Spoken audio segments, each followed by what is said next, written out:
Romanos capítulo 4, versículo 16 até o versículo 18. 3 versos apenas.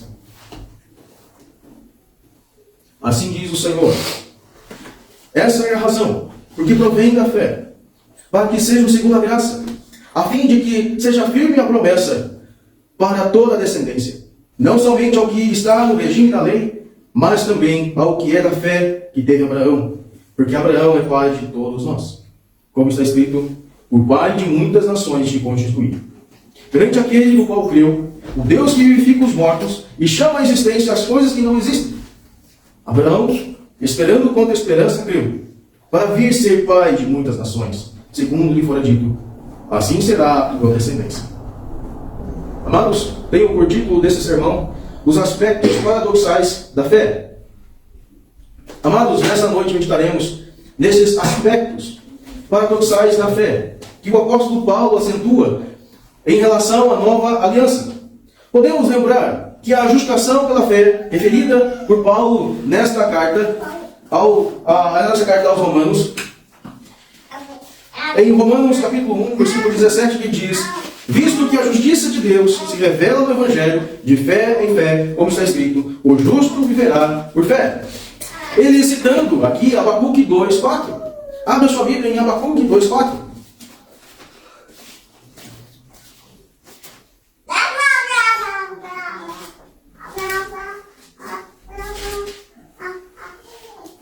Eis o soberbo, sua alma não é reta nele, mas o justo viverá pela sua fé.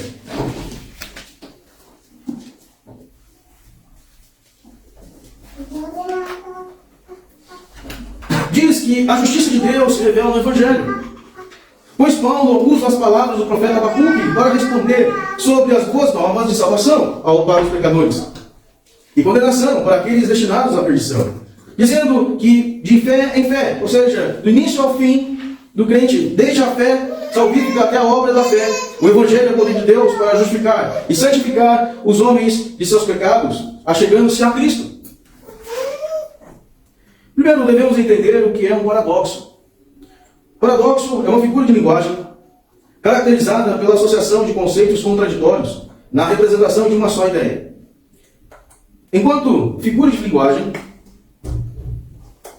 é um recurso utilizado na linguagem oral e escrita que aumenta a expressividade da mensagem, representando o ilógico, o absurdo, o impossível e a falta de nexo.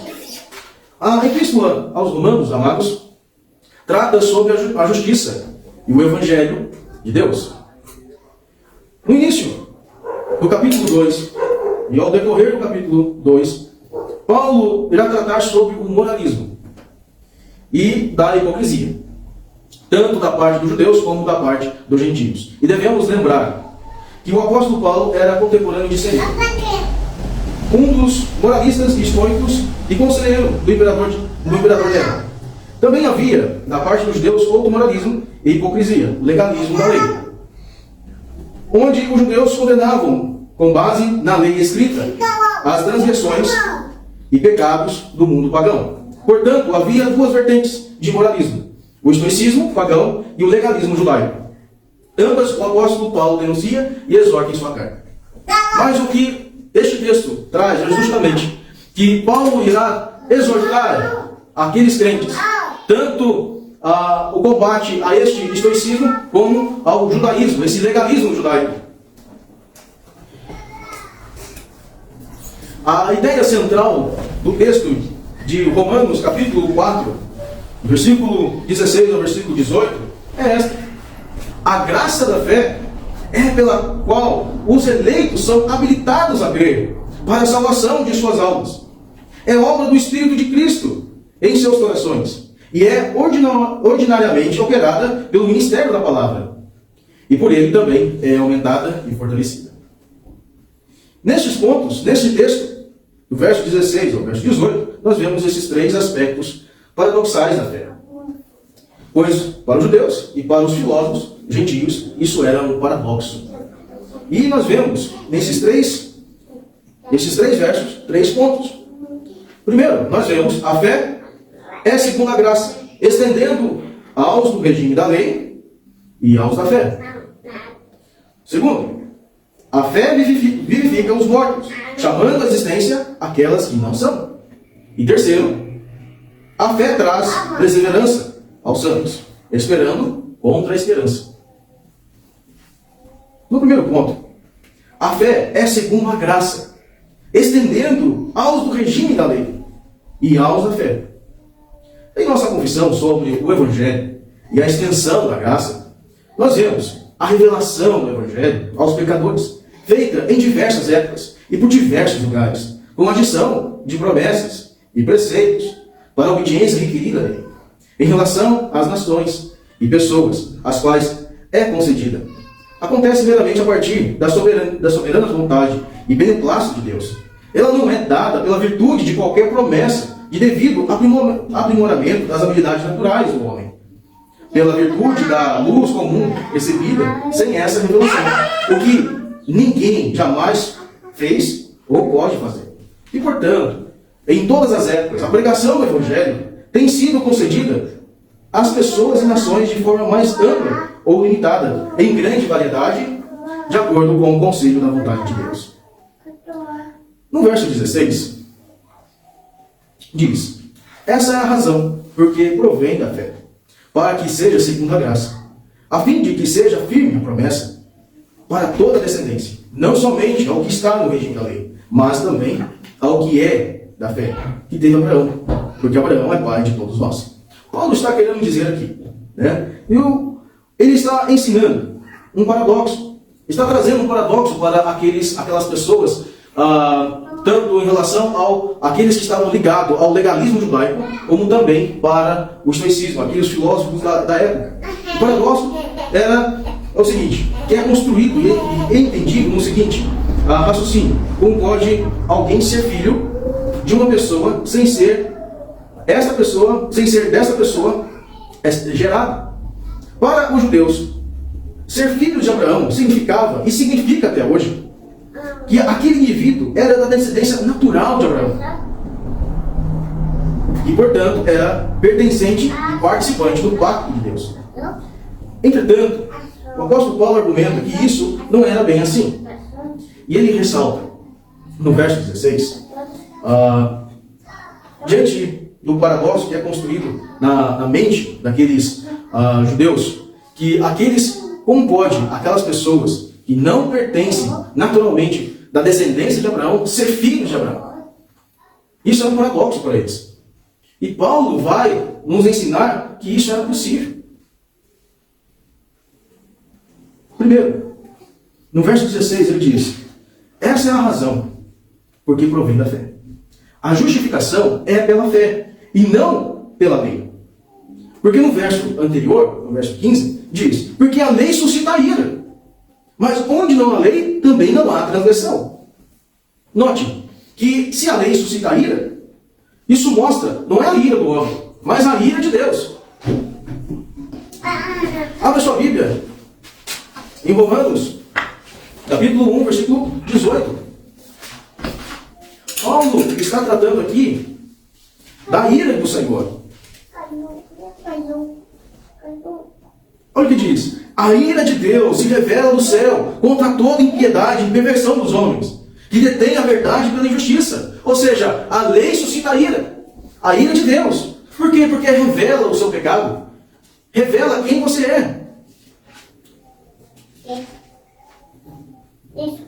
E isso pode ser bem claro no capítulo 3, quando Paulo está falando que todos os homens na condição de pecadores. Romanos capítulo 3, no versículo 9 ao versículo 18, que diz: o que se conclui? Temos nós qualquer vantagem? Não, de forma alguma, pois já temos demonstrado que todos, tanto judeus como gregos, estão debaixo do pecado. Como está escrito: não há justo nenhum sequer, não há quem entenda, não há quem busque a Deus. Todos se extraviaram, a uns se fizeram inúteis, não há quem faça o bem, não há nenhum sequer. A garganta deles é sepulcro aberto, com a língua curta em engano, e veneno de víbora está em seus lábios. A boca eles a têm a cheia de maldição e de amargura, são seus pés velozes para derramar sangue. Nos seus caminhos há destruição e miséria, e desconheceram o caminho da paz. Não há temor de Deus diante dos seus olhos. Essa é a realidade. O apóstolo Paulo está dizendo, vocês que estão no regime da lei, vocês estão suscitando ira de Deus.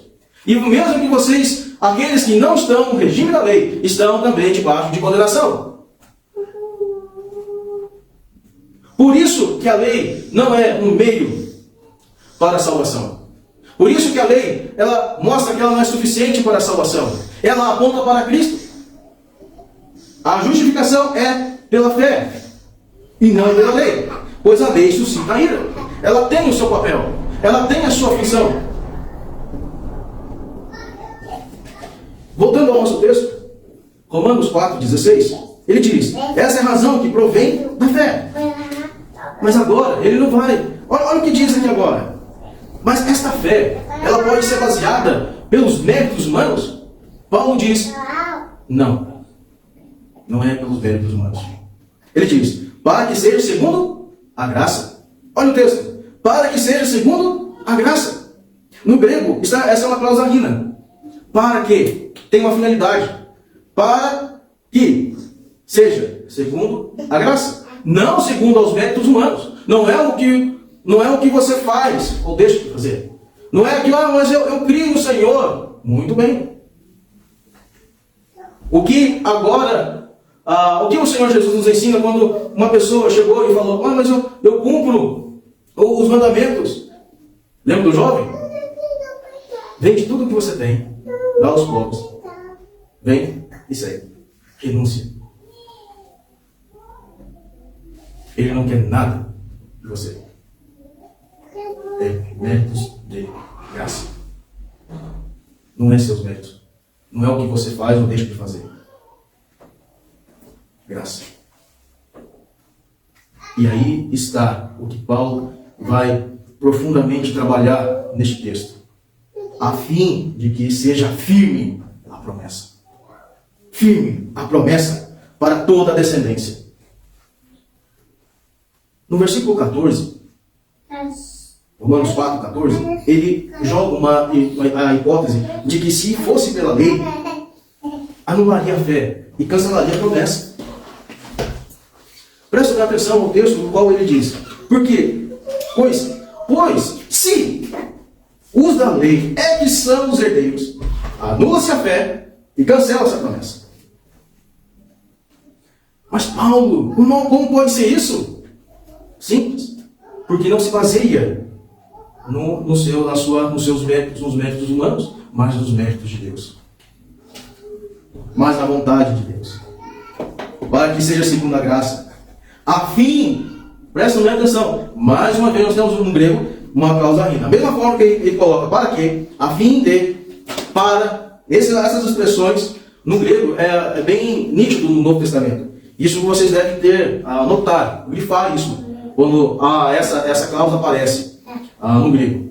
Na língua portuguesa você tem essa finalidade, as orações de finalidade. Essas orações de finalidade têm um objetivo. E aqui, esse objetivo que vai nos instruir o que as Escrituras requer de nós, quer e requer.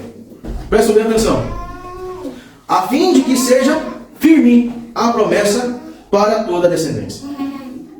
Ou seja, a fé é o meio pelo qual vem a graça. E a graça, ela mantém-se firme à promessa. Isso está interligado. Mas a fé não é obra humana. Tanto a fé como a graça são méritos de Deus, são dom de Deus. Abra sua Bíblia em Efésios, capítulo 2.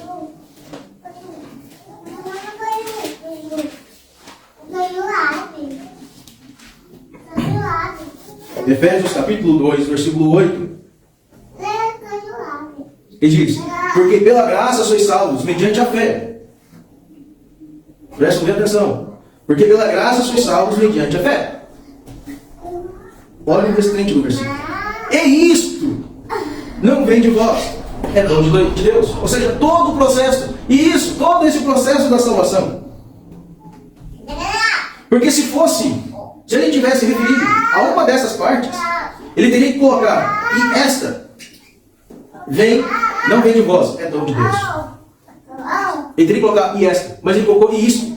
Ou seja, todo o processo, isso não vem de vós, é dom de Deus. Verso 9.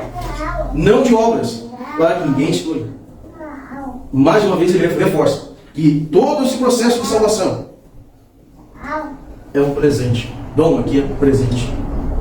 Um presente dado de Deus. Não por obras. Não é pelas obras humanas. Mas para que ninguém se glorie. Firmando, então, nós vemos nessa parte do verso 16, firmando a promessa para toda a descendência, quer para aqueles que estavam sobre o regime da lei, como para aqueles que não eram o regime da lei, mas da fé.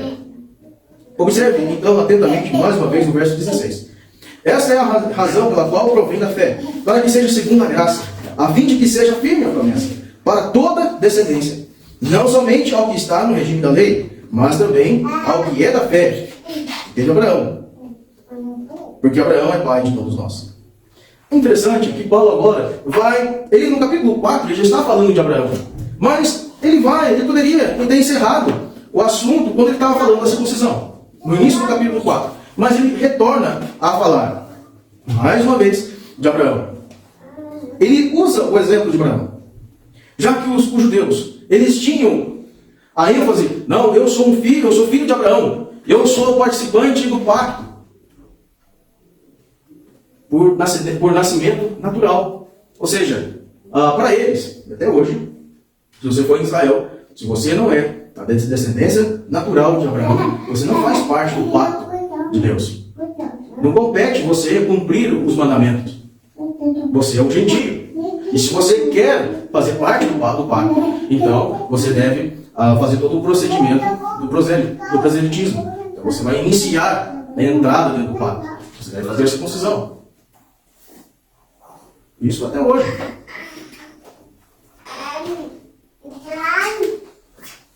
O exemplo de Abraão, segundo o apóstolo, de crer. O exemplo de Abraão, ele creu. Né? Ele vai citar a Abraão, ao que é da fé, que teve Abraão. Então, nesse sentido, a fé, o ato de crer. O exemplo de Abraão, segundo o apóstolo, de crer, gerava filhos. Não uma geração ordinária ou natural, mas espiritual. Pois Deus nos faz filhos de Abraão pela fé. E pela fé, segundo a graça, firmando a promessa. São, por direito legítimo, pertencentes e participantes ao pacto de Deus. O que é esse pacto? Essa aliança. Essa nova aliança. Quando Cristo, ali na ceia, ele faz, esta é a nova aliança do meu sangue, derramado em favor de vós. Todo aquele que crê em Cristo, ele entra nesse pacto, ele entra na família de Deus pela fé. Mas aqueles que não creram, não pertencem, não é o povo da aliança, não é o povo do pacto, não é o povo da nova aliança. É isso que Paulo está dizendo aqui em verso 16. Mas na parte final, ele dá uma ênfase. Porque Abraão é pai de todos nós. É engraçado como ele usa de todos nós aqui. Porque ele está incluindo gentios convertidos. Ele está incluindo judeus. Tanto judeus como gentios. Essa carta estava sendo direcionada para a igreja de Roma. E lá havia judeus e gentios. Ele fala, porque Abraão é pai de todos nós. E isso causa estranheza para o judeu. Isso causa estranheza para aqueles líderes judaicos que tinham um apego, um apego à lei de Moisés, que tinham um apego, que tem até hoje um apego aos 613 mandamentos. Na tradição oral, na Torá. Isso causa estranheza, porque cabe aos da descendência natural de Abraão. Como pode um gentio que não é filho de Abraão ser filho de Abraão? Isso é um paradoxo. E Paulo vai trazer esse aspecto paradoxal da fé. você é filho de Abraão, mesmo não sendo filho de Abraão, naturalmente, pela fé.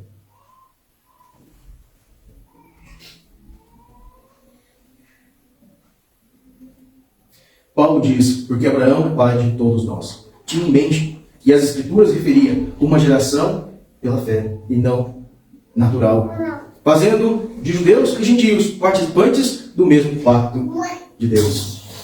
Vamos ver uma pregação de João Batista, Mateus 3, versículo 1 ao versículo 10. Ele diz, naqueles dias apareceu João Batista pregando no deserto da Judéia e dizia, arrependei-vos, porque está próximo o reino dos céus, porque este é o referido por intermédio do profeta Isaías. Vós que clamam no deserto, preparai o caminho do Senhor, endireitai as suas veredas. João usava veste de pelo de camelo e um cinto de couro. A sua alimentação era de gafanhotos e mel silvestre. Então, saíam a ter com ele em Jerusalém, toda a Judéia e toda a circunvizinhança do Jordão. E eram por ele batizados no Rio Jordão, confessando os seus pecados. Vendo ele, porém, que muitos fariseus e saduceus vinham ao batismo, disse-lhes, raça de víboras, quem vos induziu a fugir da ira vindoura? Produzi, pois, frutos dignos de arrependimento. E não comeceis a dizer, entre vós mesmos, temos por pai Abraão, pois eu vos afirmo que destas pedras Deus pode suscitar filhos a Abraão. Já está posto o machado à raiz das árvores. Toda árvore, pois, que não produz bom fruto é cortada e lançada ao fogo. É isso. O Evangelho é anunciado. João Batista estava dizendo, vocês devem se arrepender. Vocês devem confessar os seus pecados. Vocês devem crer em Deus. A lei está suscitando a ira de Deus. Ele diz, quem vos induziu a fugir da ira vindoura? Vocês conhecem a lei, e a lei está suscitando ira para vocês. Vocês devem arrepender dos seus pecados. Vocês devem deixar os seus pecados, pois o machado está posto à raiz das árvores. Cristo tem o machado na mão, e está pronto para cortar desde a raiz das árvores, e ser lançado ao fogo. O Evangelho, a severidade do Evangelho é muito forte, amados. O Evangelho diz, ou você crê e será salvo, ou você não crê e será condenado. Mas essa obra de vivificação não pertence a você. Essa obra de adoção não pertence a você. Pertence a Deus. E então, dobramos nossos joelhos diante da soberania do Senhor, dobramos nossos joelhos diante da graça do Senhor. Porque Ele nos amou incondicionalmente. Não foi pelo que fizemos ou o que deixamos de fazer. Em nada, em nós nada se achava agradável a Deus. Ele simplesmente te amou. E esse amor, o qual Ele amou, Ele, então, faz com que você se torne filho de Abraão. Pela fé.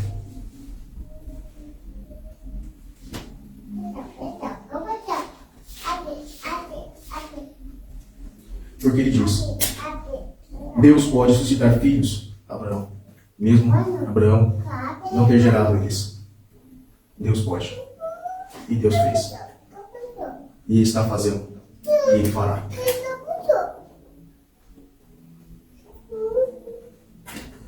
O segundo ponto,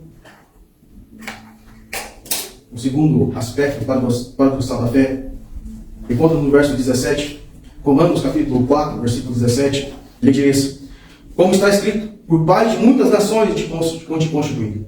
Perante aquele do qual creu, o Deus que vivifica os mortos e chama à existência as coisas que não existem.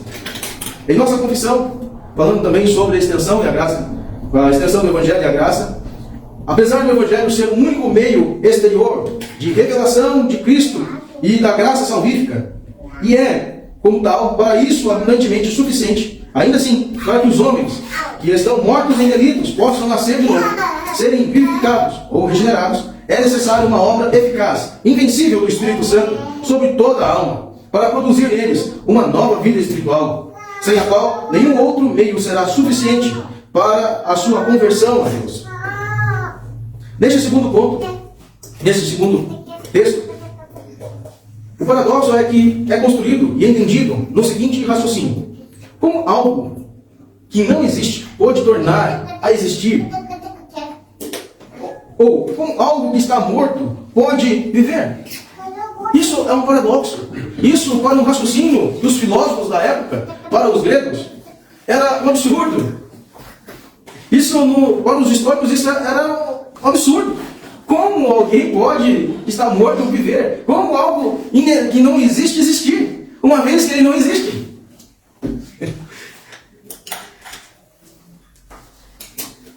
E a fé ensina isso.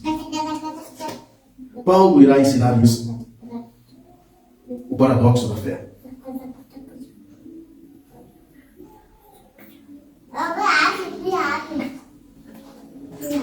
Amados, o paradoxo da fé fere a razão dos filósofos gregos e romanos da época. Entretanto, que isso era perfeitamente possível para o Deus vivo. Paulo argumentando, citando Gênesis 17, versículo 5. Ele inicia citando Gênesis 17. Gênesis 17, versículo 5. E diz: Abraão já não será o teu nome, e sim Abraão. Abraão não será o teu nome, e sim Abraão, porque por pai de numerosas nações te constituí. Ensinando que Deus constituiu Abraão por pai de muitas nações. Ou seja, trazendo à existência algo que não existe. Pois nem era nascido Isaac. E Deus, por promessa, trazia à existência algo não existente. E Abraão creu na promessa, mesmo que naquele momento o filho da promessa não existisse. E muito menos as nações que lhe seriam por pai. Ainda o apóstolo Paulo ensina que o Deus que vivifica os mortos, referindo que ele vivifica os mortos, ensinando que Abraão, antes de crer, estava morto em seus pecados. Mas Deus o chamou à existência, sem ver a existência de filhos. Pela fé creu no Deus da promessa. No verso 17 nós vemos claramente isso.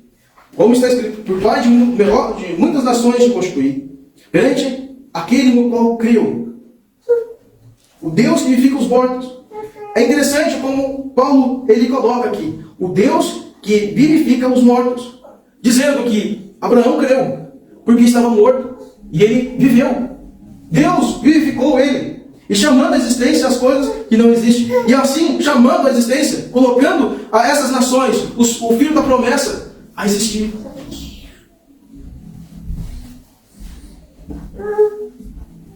A obra de regeneração, ou também chamada de vivificação nas Escrituras, é uma obra do Espírito Santo, fazendo pela fé que mortos vivam, no seu sentido espiritual.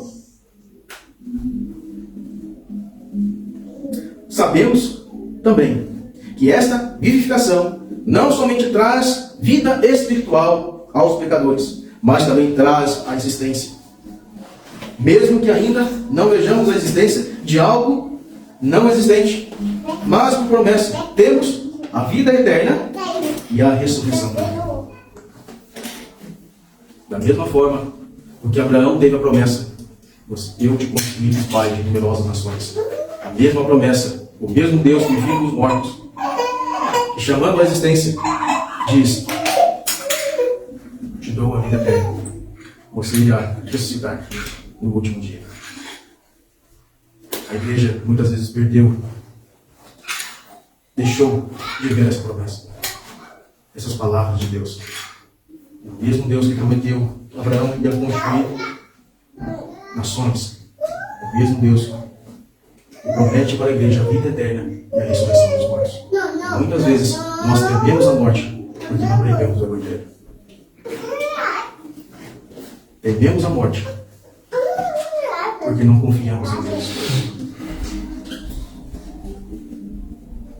Vemos as nossas fraquezas, a nossa natureza caída. E somente em Cristo nós temos o perdão dos nossos pecados e a salvação. Abra sua Bíblia em Atos 17, versículo 16.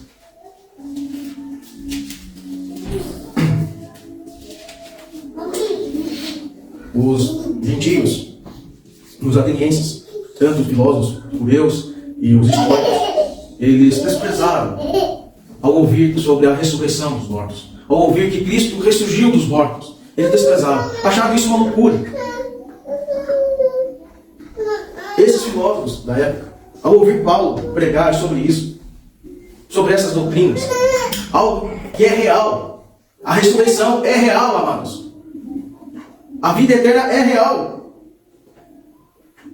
O texto diz: enquanto Paulo os esperava em Atenas, o seu espírito se revoltava em face da idolatria dominante da cidade. Por isso, dissertava na sinagoga entre os judeus e os gentios piedosos, também na praça, todos os dias, entre os que se encontravam ali. Alguns dos filósofos, epicureus e históricos contendiam com ele, havendo quem perguntasse: que quer dizer esse tagarela? E outros: parece pregador de estranhos deuses, pois prega a Jesus e a ressurreição.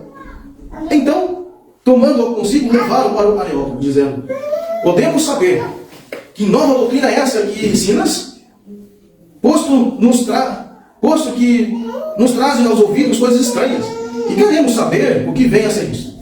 Pois todos os de Atenas e os estrangeiros residentes, e de outra coisa não cuidavam senão dizer ou ouvir as últimas novidades. Então Paulo, levantando-se no meio do Areópago, disse: senhores atenienses, em tudo vos vejo acentuadamente religiosos. Porque passando e observando os objetos do vosso culto, encontrei também um altar no qual está escrito ao Deus desconhecido. Pois esse que adorais, sem conhecer, é precisamente aquele que eu vos anuncio, o Deus que fez o mundo e tudo o que nele existe, sendo ele Senhor do céu e da terra. Não habita em santuário feito por mãos humanas, não é servido por mãos humanas, como se alguma coisa precisasse, pois ele mesmo é quem a todos dá vida, respiração e tudo mais.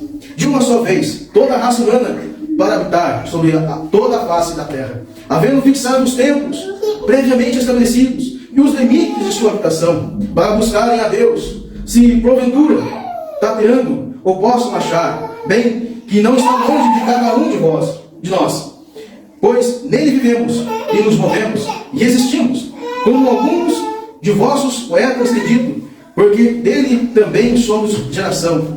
Sendo, pois, geração de Deus, não devemos pensar que a divindade é semelhante ao ouro, à prata ou à pedra, trabalhados pela arte e imaginação do homem. Ora, não levou Deus em conta os tempos da ignorância. Agora, porém, notifica aos homens que todos, em toda parte, se arrependam. Portanto, estabeleceu um dia em que há de julgar o mundo com justiça por meio de um varão que destinou e acreditou diante de todos, ressuscitando dentre os mortos. Quando ouviram falar de ressurreição de mortos, uns estremeceram, outros disseram: a respeito disso que ouviremos noutra ocasião. A essa altura, Paulo se retirou do meio deles. Houve, porém, alguns homens que se agregaram a ele e creram. Entre eles estava Dionísio, o Areopagita, para uma mulher chamada Damaris, e com eles outros mais. Note aqui, Paulo estava trazendo o Evangelho. É o que está acontecendo. O mundo está com a sua idolatria. Muitas vezes essa idolatria não tem a aparência de um Deus pagão, mas está lá. Talvez uma festa, está lá a sua beleza, está lá a aparência, está lá muitas vezes o conhecimento, muitas vezes o próprio ego, idolatria. Mas Deus exorta. Deus proclama, notifica aos homens que todos, em toda parte, se arrebelam. Se arrebelam. Se arrebelam. Ao se arrepender, Ele gera vida. Ele traz existência a algo que não existe. Ele traz vida. Ele traz salvação a algo que não havia salvação. Ele traz a promessa de vida eterna. Ele traz a promessa de ressurreição a algo que não havia. E isso faz por meio de Jesus Cristo.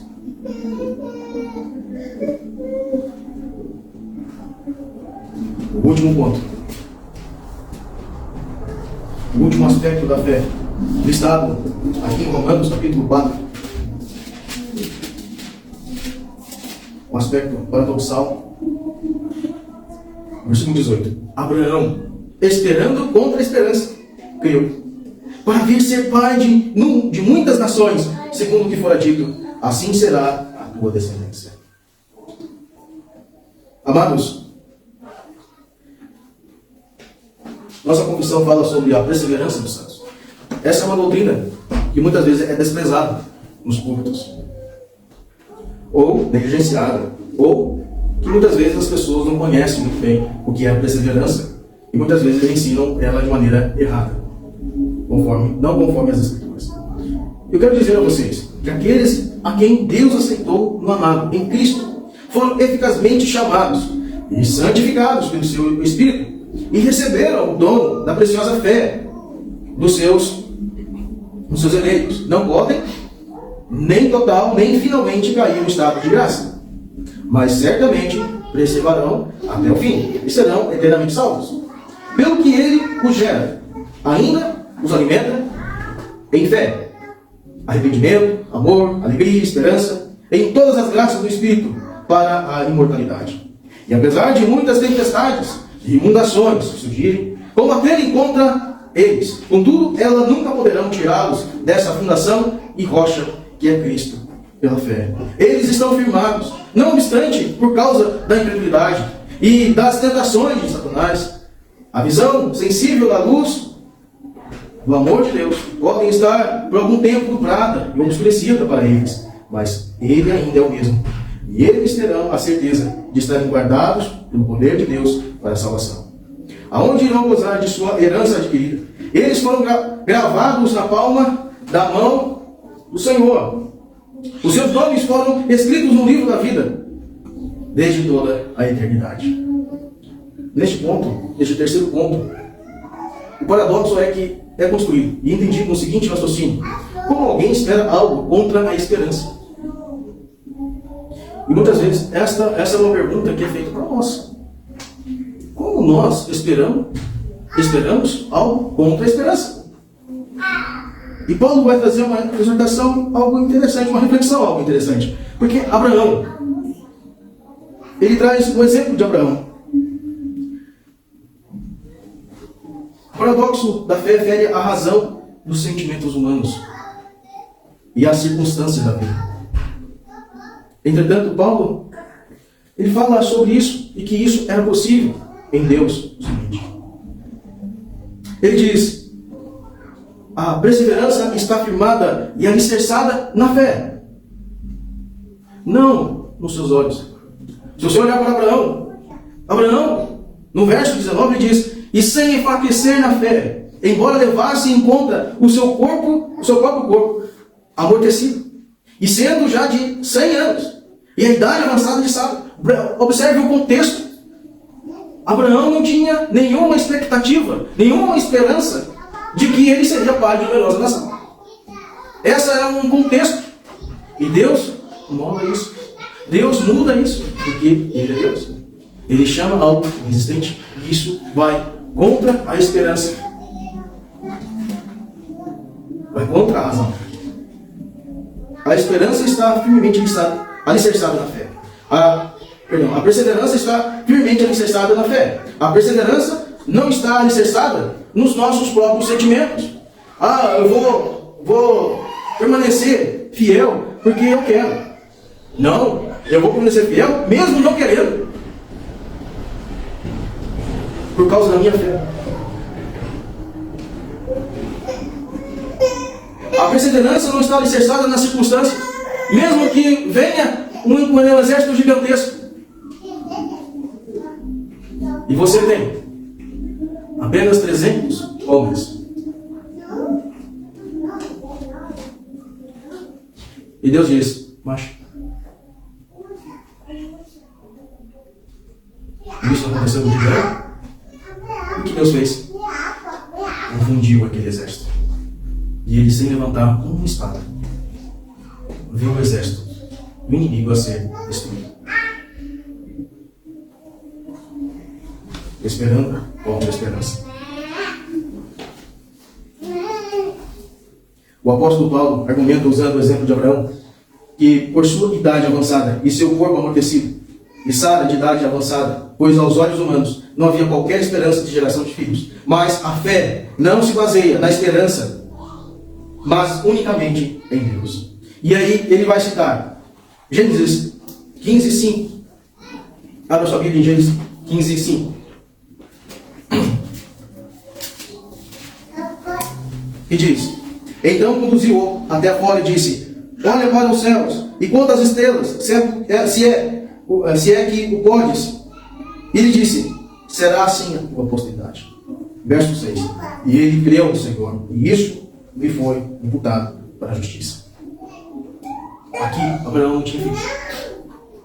Ele disse: olha para o céu, Abraão.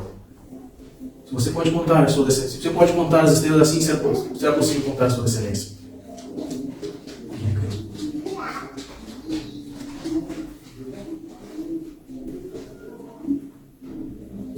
Ele creu. A palavra de Deus nos ensina que a promessa de Deus não falha, mesmo que não haja qualquer esperança em nosso coração ou nas circunstâncias.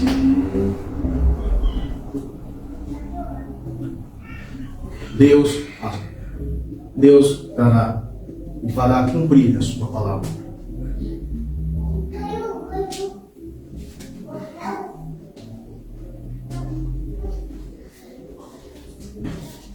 Quero finalizar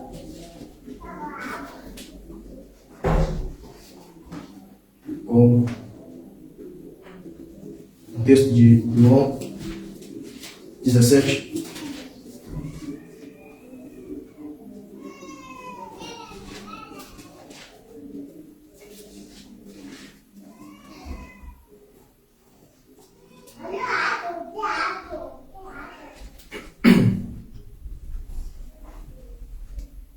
Ele disse à igreja: Senhor Jesus, ele disse, tendo Jesus falado essas coisas, levantou os olhos ao céu e disse: Pai, é chegada a hora, glorifica o teu filho, para que o filho te glorifique a ti, assim como lhe conferiste autoridade sobre toda a carne, a fim de que ele conceda a vida eterna a todos o que lhe deste.